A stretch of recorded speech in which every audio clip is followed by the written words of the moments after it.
So I guess what I'm looking at in terms of business is that you take your personal stuff into the business. Okay. And I do corporate trainings, and I work with people in government departments and stuff as well. And the changes that we notice is if you're working at the leadership level, whether it be, C-suite, or whether you're working with, frontline managers, doesn't matter where, if you've got influence over anyone, customer influence as well, if you're working on yourself and you are getting rid of your limiting beliefs and you're looking at those new possibilities there, you're going to find that your staff are more efficient. They want to come to work. There's going to be so many changes there. There's a more lighthearted sense, and a sense of happiness, if the word. I don't like that word because to me, it's more peace and contentment. Happiness comes and goes, but contentment hangs around. And I think when everyone's more content, I think that's when there's this, people settle and they feel safe. There's a phrase that gets used a lot at the moment, psychological safety. And especially with, the last couple of years we've been through.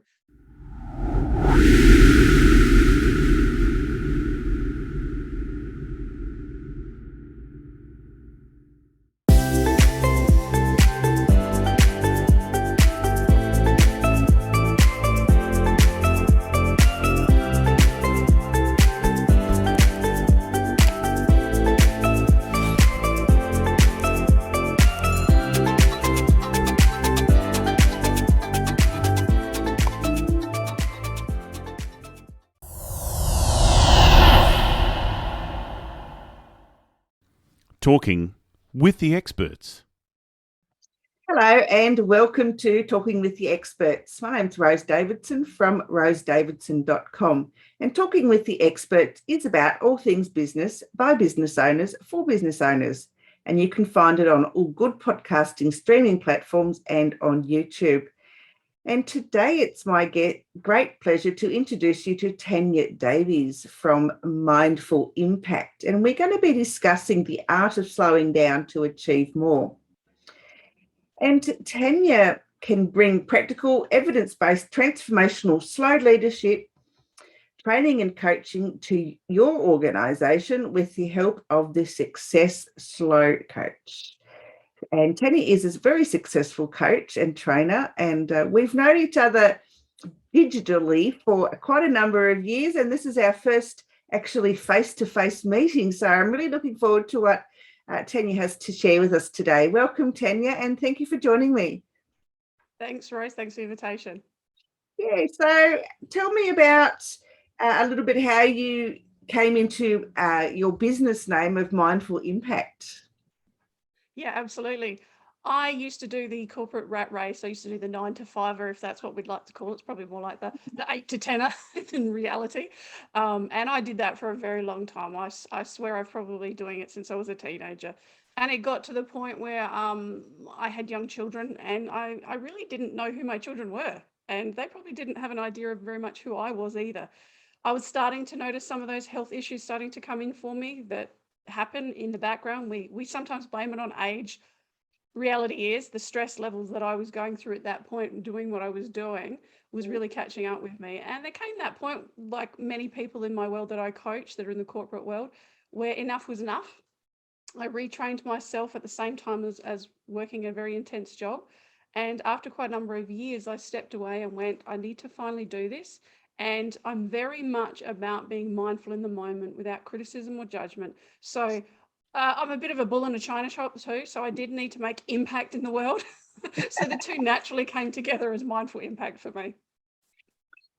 Wow, that sounds that's a really great story. I know a lot of mothers go through the same sort of situation because they're working, and don't see their children very often, and yet children often wonder, who's this strange person coming into my house every night? Yeah, I was so busy with all my distractions that I didn't even know who I was. Yes, and that's another thing that happens too. We tend to get lost, don't we? And then some tragedy befalls us, and then we're forced to look at ourselves and our life. So I'm hoping that didn't happen for you. Well, it did, and unfortunately, like most of my clients, it tends to happen too. But I'd like to get to the point where people actually realize before that happens that change needs to occur in what I'd like to think that the universe likes to tap us on the shoulder a few times before, and we can pay attention to the first few times rather than it slapping across the face. Oh yeah, that would be wonderful. Yeah. So take us through your I guess you've got this acronym called SLOW. And if you could just take us through that process. Yeah, definitely. Look, the people that I work with are so busy, busy, busy, nonstop, and that's probably because there's a lot of society expectation on people being successful and being busy. They seem to come together. There's that, that it gets forced and drilled into us. Certainly did for me at a very young age. And I think the moment I get my clients to just stop and just be in their own stillness for a while, that's when the change starts to occur, because there's so much that's gold in those moments that start to come up when we're actually have the courage to be vulnerable enough to stop, which is the S, and just be in our own stillness. And I do definitely teach people to just sit in that space for a while. It's very uncomfortable if they've never been there before, and that's why I hold their hand, because that's where we then get to move into the next stage, which is listen. And we're going to listen to that intuition and that inner wisdom. We're going to pull out the gold from those moments. And then we're going to move on to the O, which is observe. And we are going to observe mindfully, without criticism or judgment, who we are, where we've been, and where we want to go. And clearly for most people, there's a bit of a difference between who they are and where they're at and where they want to be. And it is for me really about working out what are the blocks and the limiting beliefs and those negative emotions that are getting in the way of that journey. And I guess when we've done really the heavy lifting at that point, we dive deep, we work with the inner child, we do all that kind of stuff. Then we move to the next stage, which is really important, which is the W, which is actually about wondering about what new opportunities are out there now, because we've removed all those filters and all that heaviness around our thinking, and we've really worked on our mindset. We now have a huge world of possibilities that are out there, and making sure that we are very clearly targeted and focused spiritually, mentally, emotionally, and physically, all in alignment for our business to be where we want it to be. And of course, I figure I come from the place of if you look after you, the business follows. I know it's always important for anyone to do their self-care at least weekly.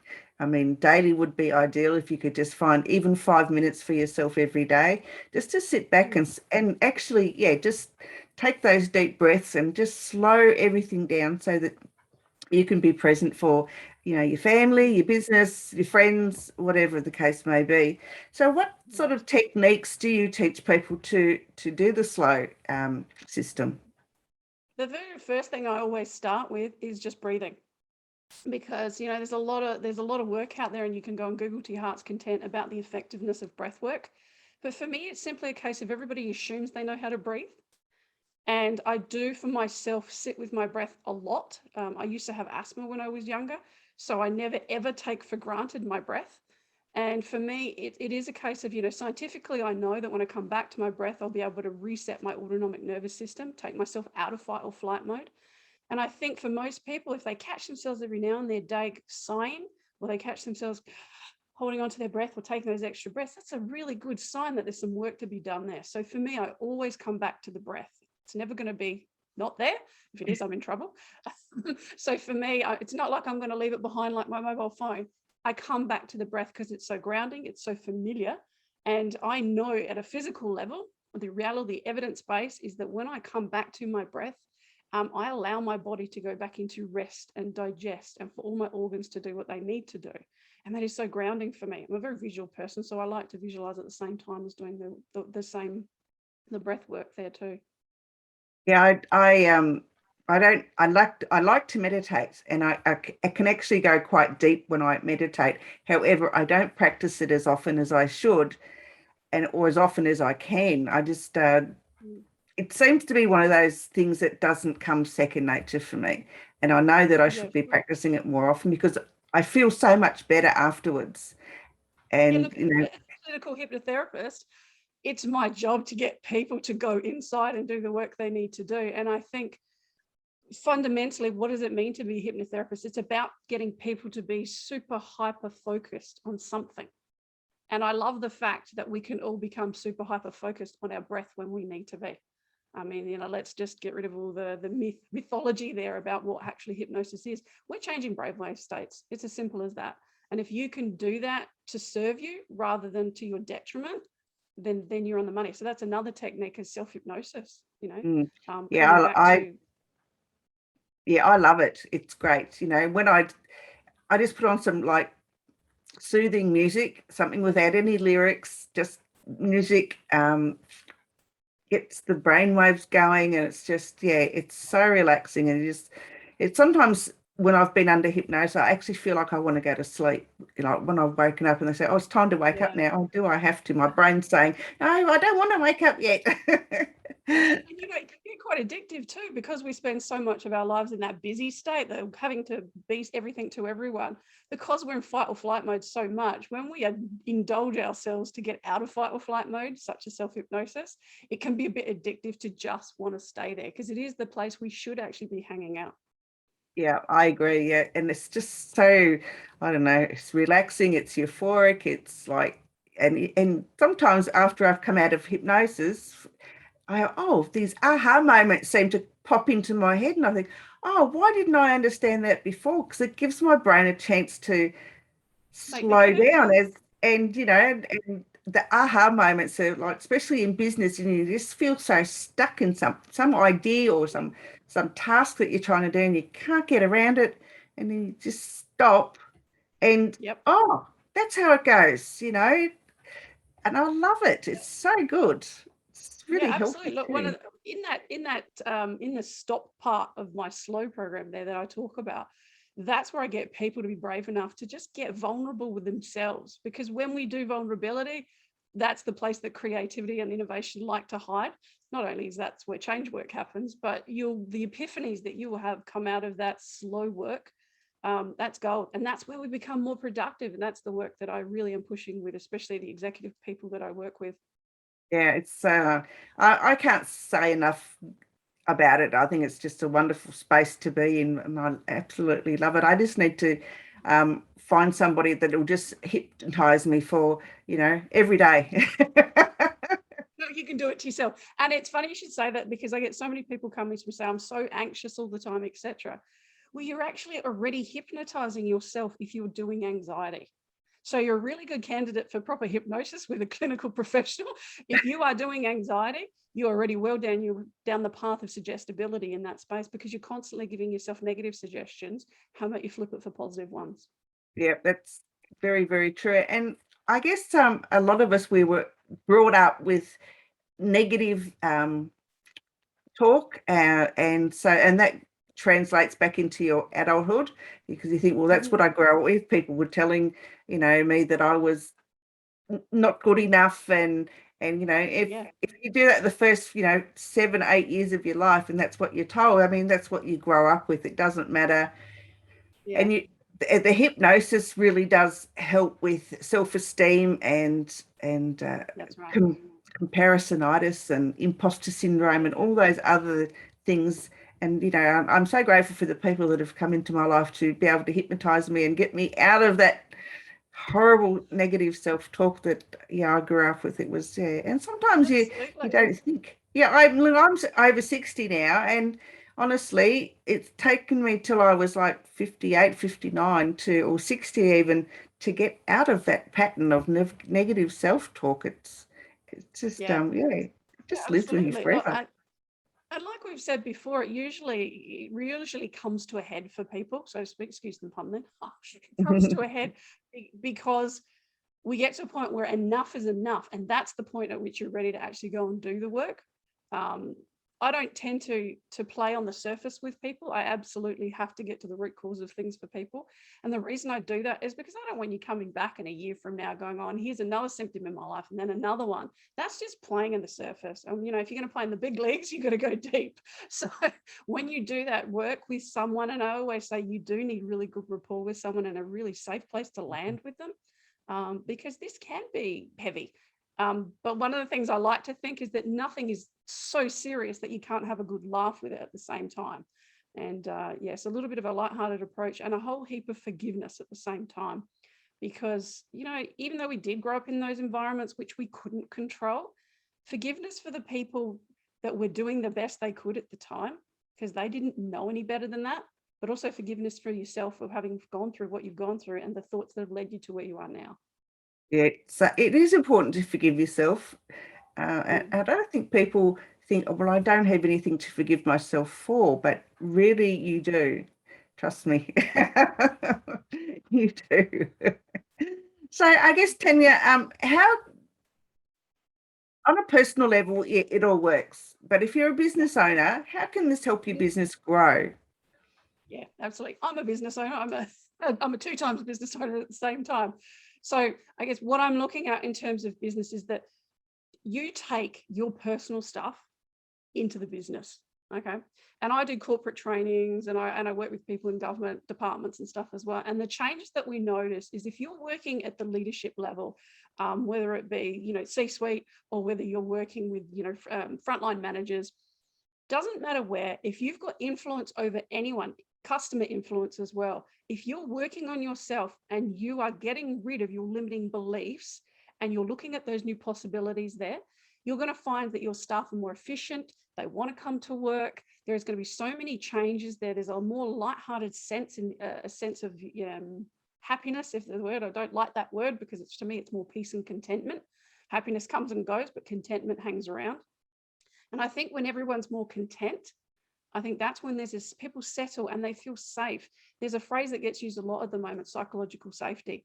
And especially with, the last couple of years we've been through, psychological safety is fundamental because a lot of stuff's come to the surface for people in the last couple of years.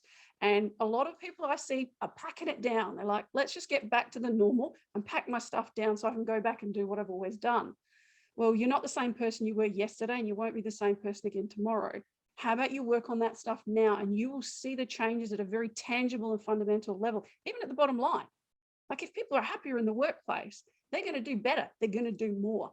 And when you give them the opportunity to safely slow down, use their voice, be recognized, people just want to be heard and seen.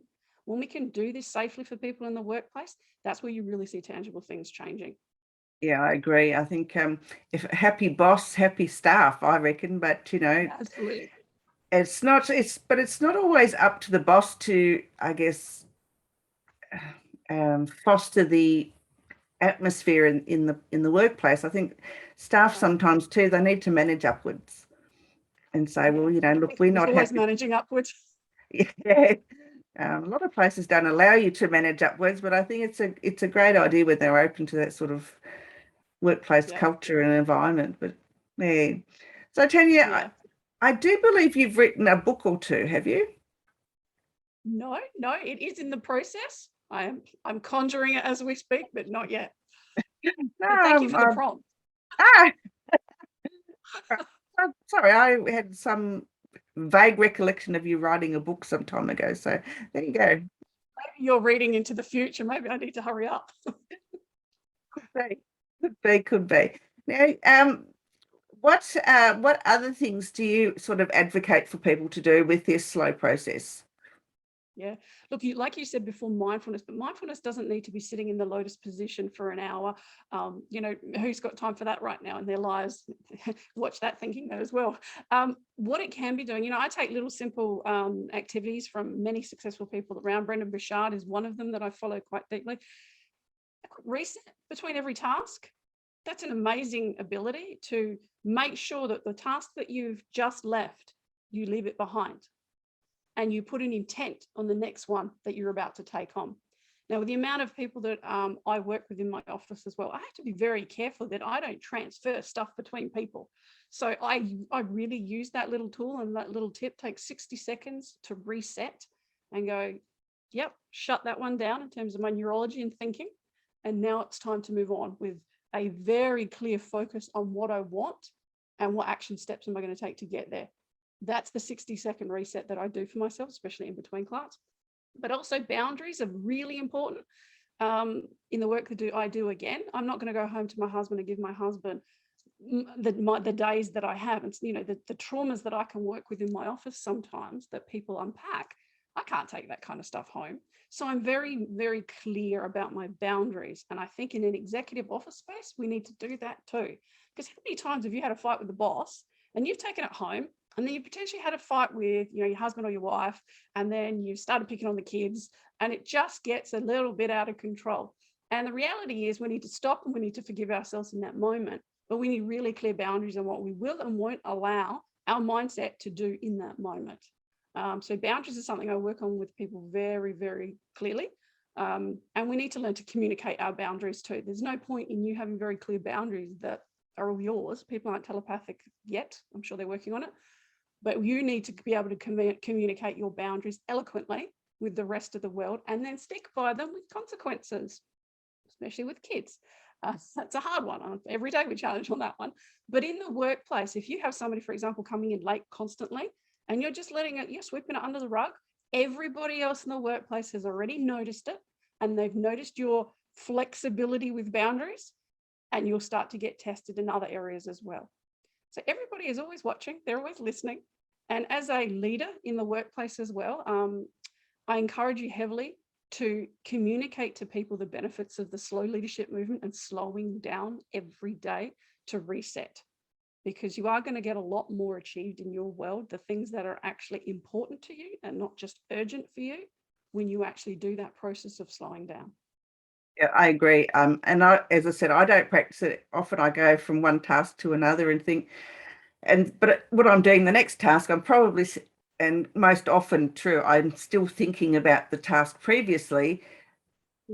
How could I have done it differently, whatever. And you're right, you need to slow down, you need to leave things behind, because when you're doing your next task, you're not giving it the full attention that it needs.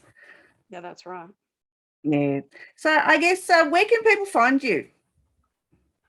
They can find me in many places. I have two websites, mindfulimpact.com.au or taniadavies.com.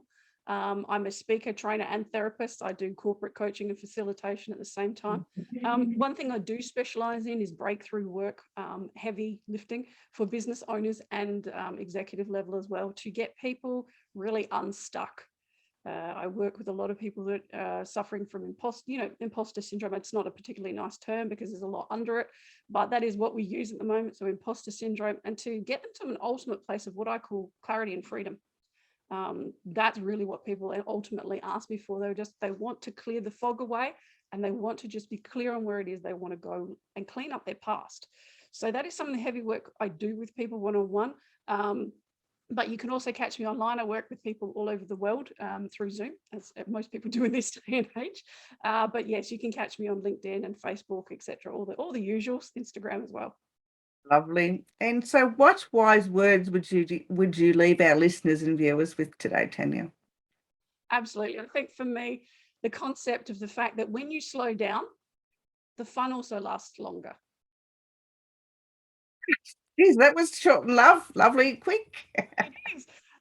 Let's not say more than we need to, really, because most people are saying to me, yeah, but I've got all this stuff to do just because I want to get to the next job, the next thing. It's like, but when you're in the moment, when you're mindfully aware in the moment, especially when you're fostering something such as excitement. I'm a huge adventure fan, so I love going hiking, etc. When you're in those moments, do you really want to rush those ones? So if you're brave enough to slow down in those moments, carry that through to the rest of your world, you'll find the fun and the excitement lasts longer. Oh, very good. That's a good tip. I like that.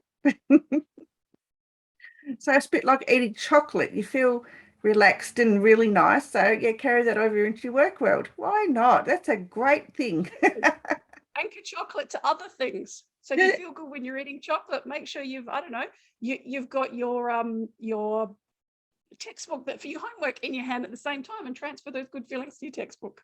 That is a really good tip. I think I'll steal that now and start using it. Make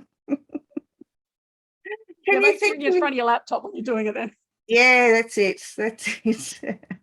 Tania, thank you so much for joining me today. It's been a really great conversation, and I've learned a lot about slowing down and how by doing that I can actually achieve more during my day. So thank you so much.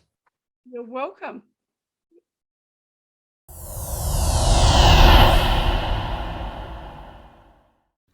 Talking with the experts.